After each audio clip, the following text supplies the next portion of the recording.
Hi, ನಾನು C Akshata Udupa. Grow Kannada ಚಾನೆಲ್ಗೆ ನಿಮಗೆಲ್ಲರಿಗೂ ಸ್ವಾಗತ. ಇವತ್ತಿನ ವಿಡಿಯೋದಲ್ಲಿ ನಾವು ನಿಮ್ಮ ಸ್ಟ್ರಾಟಜಿಯ ಟ್ರೇಡಿಂಗ್ ಅಕ್ಯುರಸಿಯನ್ನು ಯಾವ ಥರ ಇಂಪ್ರೂವ್ ಮಾಡೋದು ಅನ್ನೋದನ್ನು ನೋಡೋಣ. ಯಾವುದೇ ಒಂದು ಸ್ಟ್ರಾಟಜಿಯಲ್ಲಿ ಅದು 100% ವರ್ಕ್ ಆಗೋದಕ್ಕೆ ಚಾನ್ಸೇ ಇಲ್ಲ. ಟ್ರೇಡಿಂಗಲ್ಲಿ ತುಂಬ ಇಂಪಾರ್ಟೆಂಟ್ ಆಗುವಂಥದ್ದು ನಮ್ಮ ಮೈಂಡ್ ಸೆಟ್, ನಮ್ಮ ಸೈಕಾಲಜಿ, ನಾವು ನಮ್ಮ ಇಮೋಷನ್ಸನ್ನು ಯಾವ ಥರ ಹ್ಯಾಂಡಲ್ ಮಾಡ್ತೇವೆ ಅನ್ನೋದು ಒಂದು ಮೇಜರ್ ಪಾರ್ಟ್ ಆಗಿರುತ್ತೆ. ನಿಮ್ಮ ಸ್ಟ್ರಾಟಜಿ ಎಷ್ಟೇ ಒಳ್ಳೆಯದಿದ್ದು ನಿಮ್ಮ ರಿಸ್ಕ್ ಮ್ಯಾನೇಜ್ಮೆಂಟ್ ಕೆಟ್ಟದಾಗಿದ್ದರೆ, ಹಾಗೆ ನಿಮ್ಮ ಹತ್ರ ಇಮೋಷನನ್ನು ಕಂಟ್ರೋಲ್ ಮಾಡುವಂತಹ ಕೆಪಾಸಿಟಿ ಇಲ್ಲದೇ ಇದ್ದರೆ ಅಲ್ಟಿಮೇಟ್ಲಿ ನೀವು ಲಾಸಲ್ಲಿ ಸ್ಟಾಕ್ ಮಾರ್ಕೆಟಿಂದ ಹೊರಗೆ ಹೋಗಬೇಕಾಗುತ್ತೆ.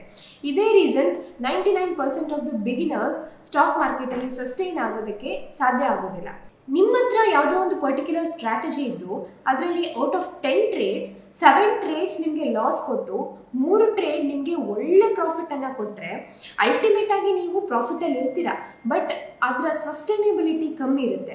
ನೀವು ಲಾಂಗ್ ರನ್ನಲ್ಲಿ ಆ ಸ್ಟ್ರಾಟಜಿಯನ್ನು ಬ್ಯಾಕ್ ಟೆಸ್ಟ್ ಮಾಡಿ ನೋಡಿದ್ರೆ ಅಥವಾ ಲಾಂಗ್ ರನ್ನಲ್ಲಿ ಆ ಸ್ಟ್ರಾಟಜಿಯನ್ನು ಫಾಲೋ ಮಾಡಿದ್ರೆ ನಿಮಗದು ಪ್ರಾಫಿಟ್ಸನ್ನು ಖಂಡಿತ ಕೊಡ್ಬೋದು. ಆದರೆ ಡೇ ಟು ಡೇ ಟ್ರೇಡ್ಸಲ್ಲಿ ನೀವು ಕಂಟಿನ್ಯೂಸ್ ಆಗಿ ಟ್ರೇಡ್ ಮಾಡ್ತಿದ್ದಾಗ ನೀವು 10 ಟ್ರೇಡ್ಗಳಲ್ಲಿ 7 ಲಾಸನ್ನು ನೋಡಿದಾಗ ಅದು ನಿಮ್ಮ ಮೈಂಡ್ ಸೆಟ್ ಮೇಲೆ ಹ್ಯೂಜ್ ಇಂಪ್ಯಾಕ್ಟನ್ನು ಮಾಡುತ್ತೆ. ಸೊ ನಿಮಗೆ ಆ ಪರ್ಟಿಕ್ಯುಲರ್ ಸ್ಟ್ರಾಟಜಿಯಲ್ಲಿ ಹೆಚ್ಚಿನ ಟೈಮ್ ಸಸ್ಟೈನ್ ಆಗೋದಕ್ಕೆ ಸಾಧ್ಯ ಆಗೋದಿಲ್ಲ. ನೀವು ಪದೇ ಪದೇ ಲಾಸನ್ನು ನೋಡಿದಾಗ ಆ ಲಾಸಿನ ಅಮೌಂಟ್ಗಿಂತ ಹೆಚ್ಚು ಅದು ಕೊಡ್ತಾ ಇರುವಂತಹ ನಂಬರ್ ಆಫ್ ಟೈಮ್ಸ್ ಆ ಲಾಸಸ್ ನಿಮ್ಮ ಮೈಂಡ್ ಸೆಟ್ಟನ್ನು ಕೆಡಿಸುತ್ತೆ. ಹಾಗಾಗಿ ನಮ್ಮ ಹತ್ರ ಒಂದು ಕ್ಲಿಯರ್ ಸ್ಟ್ರಾಟಜಿ, ಒಂದು ರೀಸನೇಬಲ್ ಎಕ್ಯುರಸಿಯನ್ನು ಕೊಡುವಂತಹ ಸ್ಟ್ರಾಟಜಿ ನಮ್ಮ ಹತ್ರ ಇರೋದು ತುಂಬ ಇಂಪಾರ್ಟೆಂಟ್ ಆಗುತ್ತೆ. ಸೊ ಇವತ್ತಿನ ವಿಡಿಯೋದಲ್ಲಿ ನಾವು ಈ ಎಕ್ಯುರಸಿಯನ್ನು ಯಾವ ಥರ ಜಾಸ್ತಿ ಮಾಡೋದು ಅನ್ನೋದನ್ನು ನೋಡೋಣ. ಅದಕ್ಕೂ ಮೊದಲು ನೀವು ಗ್ರೋ ಕನ್ನಡ ಚಾನೆಲನ್ನು ಸಬ್ಸ್ಕ್ರೈಬ್ ಮಾಡಿರೋದಿದ್ರೆ ದಯವಿಟ್ಟು ಸಬ್ಸ್ಕ್ರೈಬ್ ಮಾಡಿ, ಹಾಗೆ ಅಲ್ಲಿರುವ ಬೆಲ್ ಐಕಾನನ್ನು ಕ್ಲಿಕ್ ಮಾಡಿ.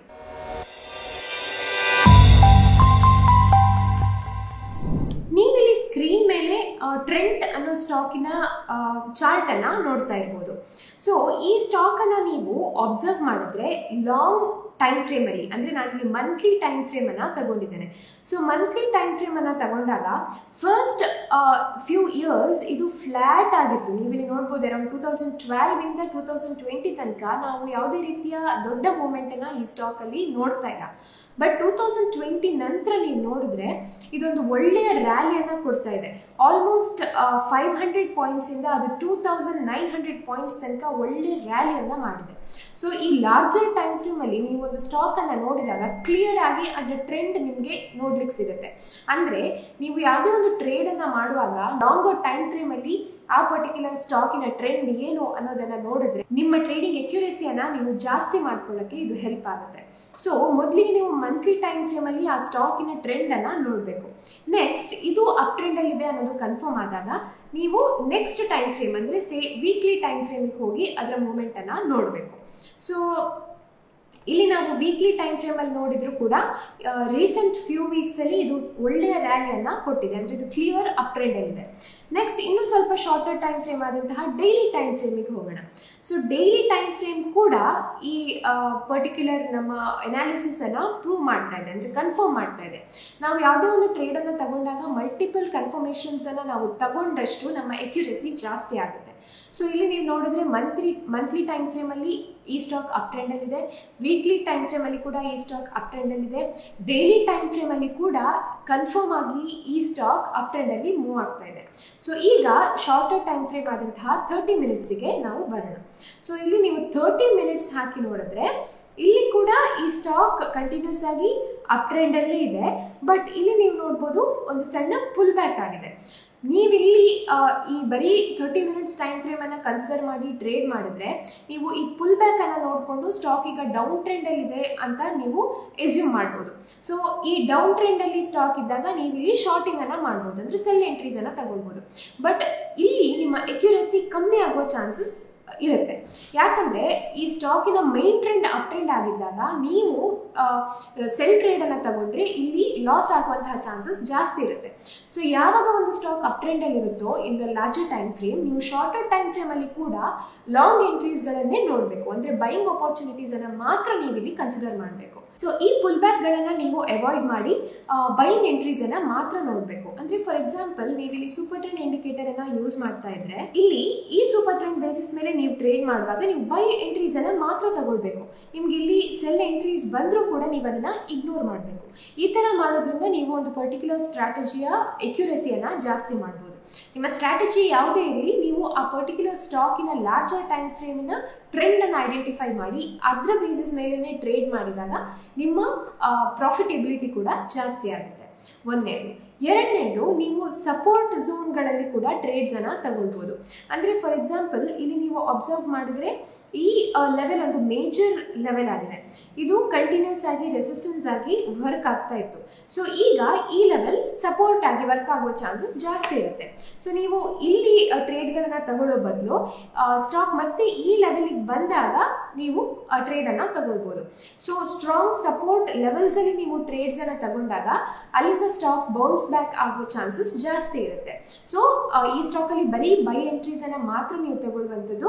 ಹಾಗೆ ಮೇಜರ್ ಲೆವೆಲ್ಸ್ಗಳಲ್ಲಿ ಸಪೋರ್ಟ್ ಲೆವೆಲ್ಸ್ಗಳಲ್ಲಿ ನೀವು ಎಂಟ್ರಿಯನ್ನು ತಗೊಂಡ್ರೆ ಅದು ಕೂಡ ನಿಮ್ಮ ಎಕ್ಯುರಸಿಯನ್ನು ಜಾಸ್ತಿ ಮಾಡುತ್ತೆ. ನೆಕ್ಸ್ಟ್ ಪಾಯಿಂಟ್ ಏನಂದರೆ, ನೀವು ವಿನ್ನಿಂಗ್ ಎಕ್ಯುರಸಿಯ ಜೊತೆಗೆ ರಿಸ್ಕ್ ರಿವಾರ್ಡ್ ರೇಷೋವನ್ನು ಕೂಡ ಕನ್ಸಿಡರ್ ಮಾಡೋದು ತುಂಬ ಇಂಪಾರ್ಟೆಂಟ್ ಆಗುತ್ತೆ.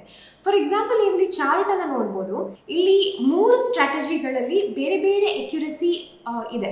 ಫಸ್ಟ್ ಸ್ಟ್ರಾಟಜಿ 90% ಎಕ್ಯುರಸಿ ಇದೆ, ಸೆಕೆಂಡ್ ಸ್ಟ್ರಾಟಜಿಲಿ 10% ಎಕ್ಯುರಸಿ ಇದೆ, ಥರ್ಡ್ ಸ್ಟ್ರಾಟಜಿಲಿ 50% ಎಕ್ಯುರಸಿ ಇದೆ. ಸೊ ನೀವು ಬರೀ ಎಕ್ಯುರಸಿಯನ್ನು ನೋಡ್ಕೊಂಡು ನಿಮ್ಮ ಸ್ಟ್ರಾಟಜಿಯನ್ನು ಡಿಸೈಡ್ ಮಾಡೋಕ್ಕೆ ಸಾಧ್ಯ ಆಗೋದಿಲ್ಲ. ನೀವು ಎಕ್ಯುರಸಿ ಜೊತೆಗೆ ರಿಸ್ಕ್ ರಿವಾರ್ಡ್ ರೇಷೋವನ್ನು ಕೂಡ ಕನ್ಸಿಡರ್ ಮಾಡಬೇಕಾಗುತ್ತೆ. ನೀವು ಫಾರ್ ಎಕ್ಸಾಂಪಲ್ ಒಂದು ಶಾರ್ಟ್ ಸೆಲ್ಲಿಂಗ್ ಸ್ಟ್ರಾಟಜಿಯನ್ನು ಫಾಲೋ ಮಾಡ್ತಾ ಇದ್ದೀರಿ ಅಂದ್ಕೊಳ್ಳಿ. ಆನ್ ಎವ್ರಿ ಎಕ್ಸ್ಪೈರಿ ನೀವು ಅರೌಂಡ್ 3 ಅಥವಾ 5 ರೂಪೀಸ್ ಇದ್ದಂತಹ ಸ್ಟಾಕನ್ನು ಅಟ್ ದ ಲಾಸ್ಟ್ ಮೂಮೆಂಟ್ ಅಂದರೆ ಅರೌಂಡ್ 3 o'clock ನೀವು ಶಾರ್ಟ್ ಮಾಡ್ತೀರಾ. ಸೊ ಇದು ಏನು ಎಕ್ಸ್ಪೈರ್ ಆಗಿ 0ಗೆ ಬರುತ್ತೆ ಅನ್ನೋದು ನಿಮ್ಮ ಎಸಂಪ್ಷನ್ ಆಗಿರುತ್ತೆ. ಸೊ 90% ಆಫ್ ದ ಟೈಮ್ಸ್ ಇದು ಕರೆಕ್ಟ್ ಇರ್ಬೋದು. ಯಾಕಂದರೆ ಎಕ್ಸ್ಪೈರಿಗೆ ಕ್ಲೋಸರ್ ಆದಾಗ ವ್ಯಾಲ್ಯೂ ಪ್ರೀಮಿಯಂ ಕಮ್ಮಿ ಆಗ್ತಾ ಹೋಗುತ್ತೆ, ಆಪ್ಷನ್ಸ್ಗಳ ಪ್ರೀಮಿಯಂ ಕಮ್ಮಿ ಆಗ್ತಾ ಹೋಗುತ್ತೆ. ಅದರಲ್ಲೂ ನೀವು 3 o'clockಗೆ ಶಾರ್ಟ್ ಮಾಡಿದಾಗ ವಿನ್ನಿಂಗ್ ಪ್ರೊಬ್ಯಾಬಿಲಿಟಿ ಜಾಸ್ತಿ ಇರುತ್ತೆ. ಬಿಕಾಸ್ ನೆಕ್ಸ್ಟ್ ಹಾಫ್ ಆನ್ ಅವರಲ್ಲಿ ಆ ಆಪ್ಷನ್ ಎಕ್ಸ್ಪೈರ್ ಆಗುತ್ತೆ. ಸೊ ಇಲ್ಲಿ ನಿಮ್ಮ ಎಕ್ಯುರಸಿ 90% ಇರ್ಬೋದು, ಬಟ್ ಇಲ್ಲಿ ನಿಮಗೆ ಮಾಡಲಿಕ್ಕಾಗುವಂತಹ ಪ್ರಾಫಿಟ್ ತುಂಬ ಕಮ್ಮಿ. ಇಲ್ಲಿ ನೋಡ್ಬೋದು ನೀವು ಆವ್ರೇಜ್ ಪ್ರಾಫಿಟ್ ಅರೌಂಡ್ 1000, ಅದೇ ಆವ್ರೇಜ್ ಲಾಸ್ 10,000. ಅಂದರೆ 10ನಲ್ಲಿ 9 ಟೈಮ್ಸ್ ನಿಮ್ಮ ಸ್ಟ್ರಾಟಜಿ ಕರೆಕ್ಟಾಗಿ ವರ್ಕ್ ಆದರೂ ಕೂಡ ನಿಮ್ಮ ಆವ್ರೇಜ್ ಪ್ರಾಫಿಟ್ ತುಂಬ ಕಮ್ಮಿ ಇರುತ್ತೆ. ಅದೇ ಒಂದು ಸಲ ಲಾಸ್ ಆದರೆ ಆ ಲಾಸ್ ತುಂಬ ಜಾಸ್ತಿ ಆಗಿರುತ್ತೆ. ಸೊ ಇಲ್ಲಿ ವಿನ್ನಿಂಗ್ ಎಕ್ಯುರಸಿ ಇದ್ದರೂ ಕೂಡ ರಿಸ್ಕ್ ರಿವಾರ್ಡ್ ರೇಷೋ ಜಾಸ್ತಿ ಇದೆ. ಅಂದರೆ ರಿಸ್ಕ್ ಜಾಸ್ತಿ ಇದೆ, ರಿವಾರ್ಡ್ ಕಮ್ಮಿ ಇದೆ. ಸೊ ಇಲ್ಲಿ ನೀವು ನೋಡಿದ್ರೆ 100 ಟ್ರೇಡ್ಸ್ನ ನಂತರ ಇದು ನಿಮಗೆ 10,000 ರೂಪೀಸ್ ಲಾಸನ್ನೇ ಕೊಡುತ್ತೆ. ಲಾಂಗ್ ಟರ್ಮಲ್ಲಿ ಇದು ನಿಮಗೆ ಸಸ್ಟೈನೇಬಲ್ ಆಗಿರೋದಿಲ್ಲ. ಸೊ ಜಸ್ಟ್ ನೀವು ಎಕ್ಯುರಸಿಯನ್ನು ನೋಡಿಕೊಂಡು ಒಂದು ಸ್ಟ್ರಾಟಜಿಯನ್ನು ಫಿಕ್ಸ್ ಮಾಡಿದ್ರೆ ಅದು ನಿಮಗೆ ಲಾಂಗ್ ಟರ್ಮಲ್ಲಿ ಲಾಸನ್ನು ಕೊಡ್ಬೋದು. ನೆಕ್ಸ್ಟ್ ನೀವು ನೋಡಿದ್ರೆ ಇಲ್ಲಿ ಈ ಪರ್ಟಿಕ್ಯುಲರ್ ಸ್ಟ್ರಾಟಜಿ ಅಂದರೆ ಸೆಕೆಂಡ್ ಸ್ಟ್ರಾಟಜಿಯ ಎಕ್ಯುರಸಿ 10% ಇದೆ. ಆದರೆ ಅದರ ಆವ್ರೇಜ್ ಪ್ರಾಫಿಟ್ 10,000 ಇದೆ, ಆವ್ರೇಜ್ ಲಾಸ್ ಕೂಡ 10,000 ಇದೆ. ಸೊ ಲಾಂಗ್ ರನ್ನಲ್ಲಿ ನಾವು ನೋಡಿದ್ರೆ 100 ಟ್ರೇಡ್ಸನ್ನು ತಗೊಂಡ ನಂತರ ನೀವು 10,000 ರೂಪೀಸ್ ಪ್ರಾಫಿಟಲ್ಲೇ ಇರ್ತೀರ. ಎಗೇನ್ ಇದು ಸಸ್ಟೈನೇಬಲಾ? ಖಂಡಿತ ಅಲ್ಲ. ನೀವು ಹೆಚ್ಚು ನಂಬರ್ ಆಫ್ ಟೈಮ್ಸ್ ಒಂದು ಲಾಸನ್ನು ನೋಡಿದಾಗ ನೀವು ಆ ಸ್ಟ್ರಾಟಜಿಯಲ್ಲಿ for the long run sustain ಆಗೋದಕ್ಕೆ ಸಾಧ್ಯ ಆಗೋದಿಲ್ಲ. ಬಿಕಾಸ್ ಅದು ನಿಮ್ಮ ಮೈಂಡ್ ಸೆಟ್ಟನ್ನು ಚೇಂಜ್ ಮಾಡುತ್ತೆ. ನೀವು ಕಂಟಿನ್ಯೂಸ್ ಆಗಿ ಒಂದು ಸ್ಟ್ರಾಟಜಿಯಲ್ಲಿ 10ರಲ್ಲಿ 9 ಸಲ ಲಾಸನ್ನು ನೋಡಿದಾಗ ನೀವು ಒಂದು ಸಲದ ಪ್ರಾಫಿಟಿಗಾಗಿ ನೀವು ಆ ಸ್ಟ್ರಾಟಜಿಯಲ್ಲಿ ಸ್ಟಿಕ್ ಆನ್ ಆಗೋಕ್ಕೆ ಸಾಧ್ಯ ಆಗೋದಿಲ್ಲ. ಸೊ ಇದು ಕೂಡ ಅ ಬ್ಯಾಡ್ ಐಡಿಯಾ. ನೆಕ್ಸ್ಟ್ 50% ಎಕ್ಯುರಸಿ. ಈ ಸ್ಟ್ರಾಟಜಿಲಿ ನೀವಿಲ್ಲಿ ನೋಡಿದ್ರೆ ಆವ್ರೇಜ್ ಪ್ರಾಫಿಟ್ 2,000 ಇದೆ, ಆವ್ರೇಜ್ ಲಾಸ್ 1,000 ಇದೆ.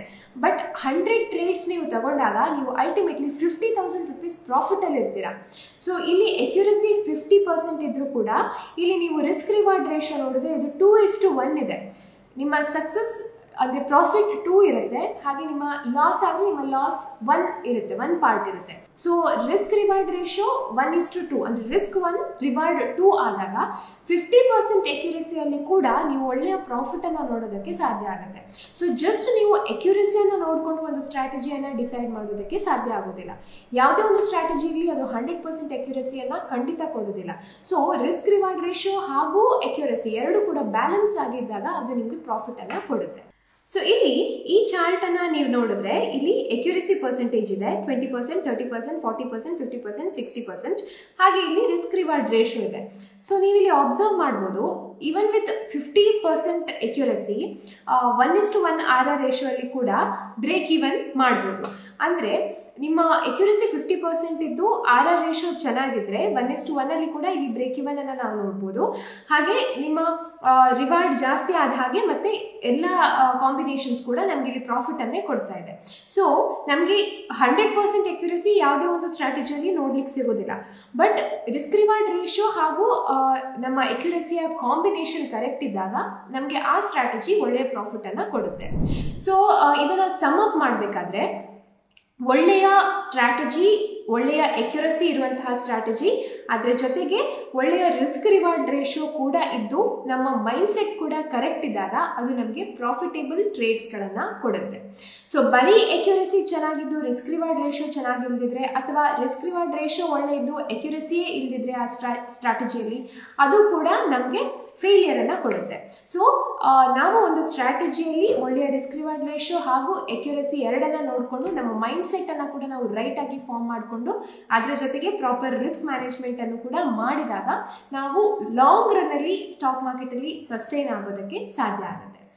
ಸೊ ಈ ವಿಡಿಯೋ ನಿಮಗೆ ಇಷ್ಟ ಆಗಿದ್ರೆ ದಯವಿಟ್ಟು ಇದನ್ನು ಲೈಕ್ ಮಾಡಿ, ಹಾಗೆ ಗ್ರೋ ಕನ್ನಡ ಚಾನೆಲ್ ಅನ್ನ ಸಬ್ಸ್ಕ್ರೈಬ್ ಮಾಡಿ. ನಾವು ಮಾಡುವಂತಹ ಎಲ್ಲ ವಿಡಿಯೋಗಳು ಎಜುಕೇಶನ್ ಪರ್ಪಸ್ಗೆ ಮಾತ್ರ, ಇದು ಯಾವುದೇ ರೀತಿಯ ಬೈ ಸೆಲ್ ರೆಕಮೆಂಡೇಶನ್ ಅಲ್ಲ. ಮತ್ತೆ ಬರ್ತೀವಿ ಇನ್ನಷ್ಟು ಇನ್ಫಾರ್ಮೇಟಿವ್ ವಿಡಿಯೋಸ್ಗಳೊಂದಿಗೆ. ಅಲ್ಲಿ ತನಕ ಟೇಕ್ ಕೇರ್, ಬೈ ಬೈ.